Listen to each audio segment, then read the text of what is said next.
Hello everyone, welcome back to another episode of r/Malicious Compliance. In today's episode, Karen wants me to stop wearing school shirt, so I start wearing hoodie with even larger logo. Insane job interview, all interviewers end up fired. For $5 I wasted a scammer's time by maliciously complying. I can't park on your campsite? Okay. Before we get started, make sure to subscribe so you will never miss a video. So let's get started. Karen wants me to stop wearing school shirt, so I start wearing hoodie with even larger logo. About a year ago, I was in a high school that was a little exclusive. You had to apply and get accepted, and some people were rejected. The school required uniforms, which were just khakis and a specific kind of shirt. The uniform wasn't that uncomfortable, so most days after school I would just keep wearing the uniform instead of changing into something nicer. One day, after school, I was at a store near my house wearing my school uniform, minding my own business, when a Karen showed up, yelling at me to stop wearing that shirt since it made her kid embarrassed since he was rejected. After a while of her rant, I just paid for my things and left. I was dismayed to discover that our shopping schedules coincide, and she was there the next time that I visited, and said the same thing. Cue the malicious compliance. I went to the school store and ordered the hoodie with the largest school logo out of all of them. So instead of a solid color polo with a small logo, I was wearing a hoodie in school colors with a giant logo.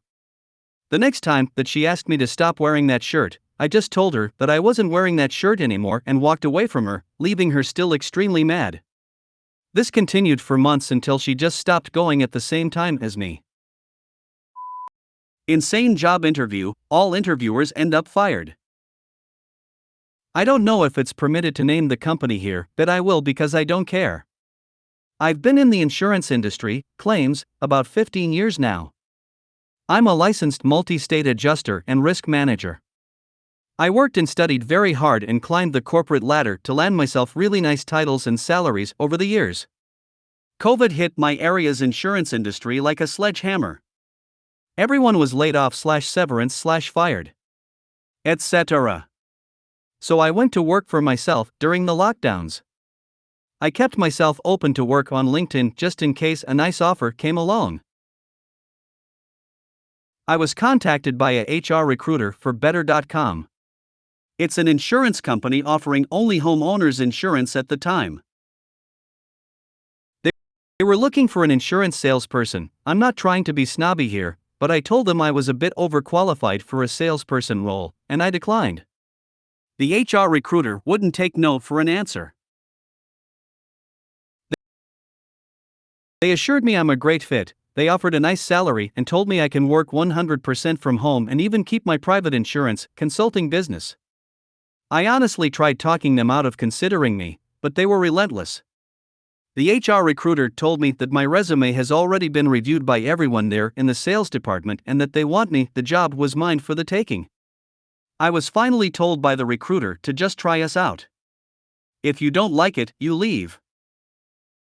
I talked to the wife about it.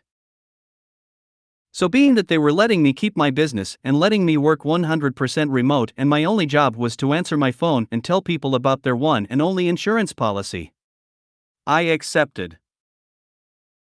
Sounded like a real cake job. I told the HR recruiter I'm in.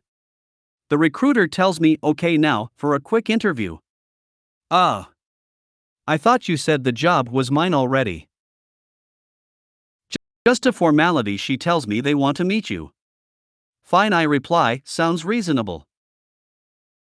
So the HR recruiter sets up a phone interview with what would be my direct supervisor for the next day. One thing you should know about being in claims and risk management as long as I have is that you learn to document everything and even record your conversations, as it is all admissible in the event of a litigious claims dispute. Where I live, only one person in a conversation needs to give permission to record said conversation, therefore I give myself permission and can record all conversations. The supervisor calls me at the predetermined time. We shoot the basic shit. You got kids, you married, blah blah blah. Normal stuff. Then the supervisor tells me, okay, we're gonna call you back in about 10 minutes, you're going to sell our insurance policy to one of us, we want to hear you perform a mock sale. No, I'm not doing that, I tell her. Why she asks and proceeds to speak over me that everyone has been asked to do it, I'm the only person who's been opposed to it. I tell her that 1. I was already offered the job, I was told that our call was merely a meet and greet. And 2. The whole thing sounds weird. 3. I can't pretend to sell a policy I've never seen or read, now can I? She tells me to slow down, it's yet another mere informality. They just need to test my basic insurance knowledge. So I tell her to ask me questions if that's the case, I'm not doing some strange mock sales interview. She argues with me that it's standard. So I bite a little bit and ask, well, who underwrites your policy? Is it a standard ISO form? HO 1/6? Is it self-written? Did you get approval to write your own policy through the Department of Finance?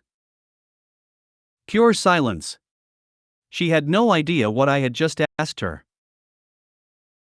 Now I'm laughing and I realize that I'm being interviewed by someone with zero qualifications to be where she is. There's a long pause and she finally answers, it's our own policy. So I tell her, okay, standard HO3? Private dwellings? Long pause. Yes, she replies. I agree to take the mock sales interview because I know that I can abuse the people that are about to interview me with my knowledge of policy language. I went forward merely to have fun. She tells me that her 3 others listeners and the fake person I'm selling insurance to will call me back in 10 minutes. I've recorded everything up until this point. They call me back, I answer, hello, this is me from better.com. The fake person buying insurance begins asking me about coverage for particular items. I respond by asking her what state she lives in, is the home a condo or townhouse, etc. She tells me she lives in a condo in XYZ state.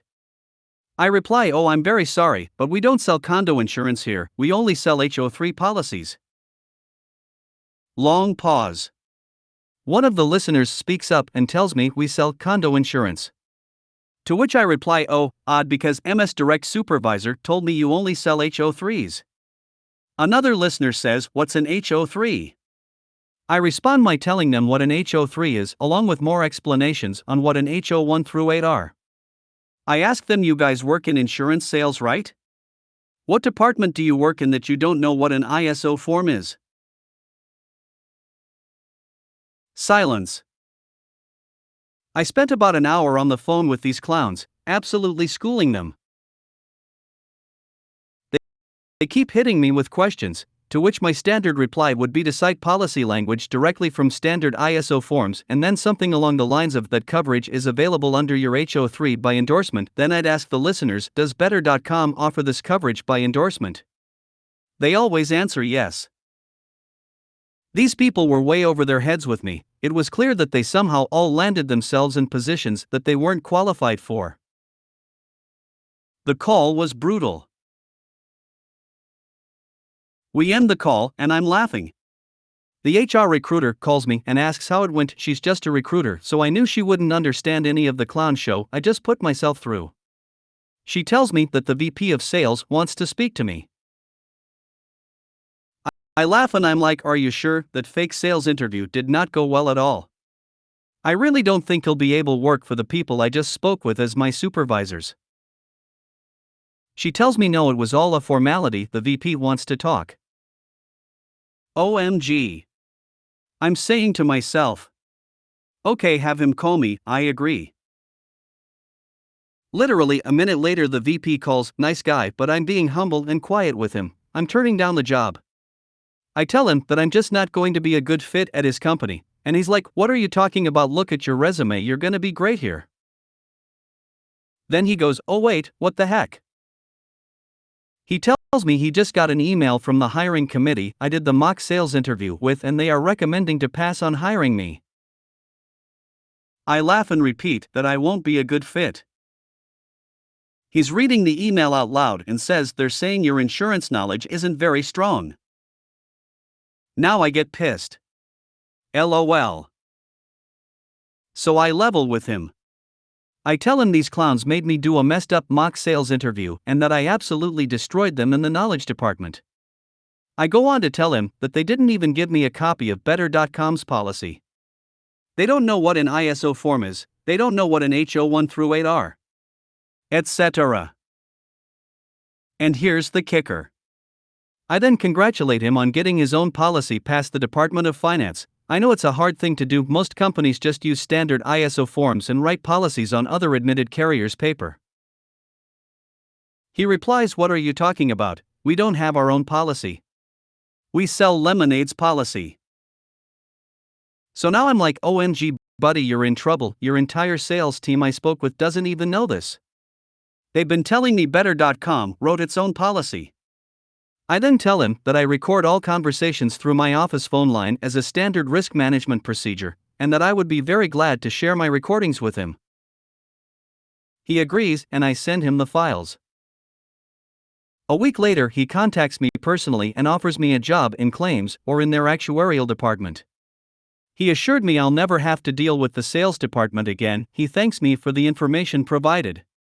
He's a nice guy, but I turned it down. This was all a few months ago. I check out all these clowns on LinkedIn and they were all let go from the company a few short weeks after my interview. They're all still looking for work. For $5 I wasted a scammer's time by maliciously complying. I just got off work and walking around downtown trying to waste some time. As I'm walking, a man bumps his hand into mine. Thinking nothing of it, I keep walking until I hear him call me back. Man, oh no, my glasses. They're broken. Me, oh no, your glasses. They're broken. Man, these are expensive glasses, you have to make this right. Oh man, I felt so bad. This man dropped his expensive glasses when he bumped into me and they broke. How is this man going to get home if me can't see? I had to make this right. Man, come with me, I know a store. I follow the man a block or two and we arrive to a store that's closed. Man, shoot, the store is closed, let's settle up at the bank. Me, oh don't worry, I see another store a couple blocks down on Google Maps, let's check it out. The man follows me, walks into the store. Oh no. They don't fix glasses here. Oh no. Man, let's go to the ATM. Me, oh no. I don't have my card on me. I only have Apple Pay, but don't worry, I see another store a couple blocks down on Google Maps. Oh no. The second store doesn't fix glasses either. Man, what bank do you use? Me, Capital One. Man, there's no Capital One around here. Me, oh no. I didn't know that. Let's check out another store. Rinse and repeat for 5 stores, and an hour later we eventually find a store that can repair glasses. I pay the shopkeep $5, and the man's glasses were repaired. I did the man right and fixed his expensive glasses after I broke them. Good karma all around, folks. I can't park on your campsite? Okay. Camping for 10 days. My husband has a last-minute work trip and I have an appointment on first day. He drives up with 22-foot camper, sets up and then drives to airport. It's a hassle and a half because folks in next site are spread all over and he doesn't want to bother them. It takes 2 hours, but he gets campers situated without disturbing anyone.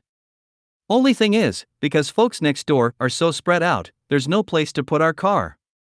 So husband asks 2 sites over if he can park on an unused section of their site. I drive up next day. I park in suggested spot and run into camper for another doctor appointment. 45 minutes later, I come out to a park ranger at my door. Seems folks next door complained about my truck. It's partially on their lot and they want it moved. I tell Ranger, who was stealing for a fight, that I'd park on my lot, but the complainers are over the line by a good foot or two, so it where to put my vehicle. Ranger marches over and makes complainers move their camper and sh*t that's on my lot. When they're done, I say thank you. That looks great, only to have, well, as long as you're happy, snapped at me. I look at Guy, then turn to his kids and tell them to get off my picnic table and go to their own. And don't forget your toys. If you made it to the end of the video, thanks for watching. Don't forget to like, subscribe and share, and we will see you in the next video.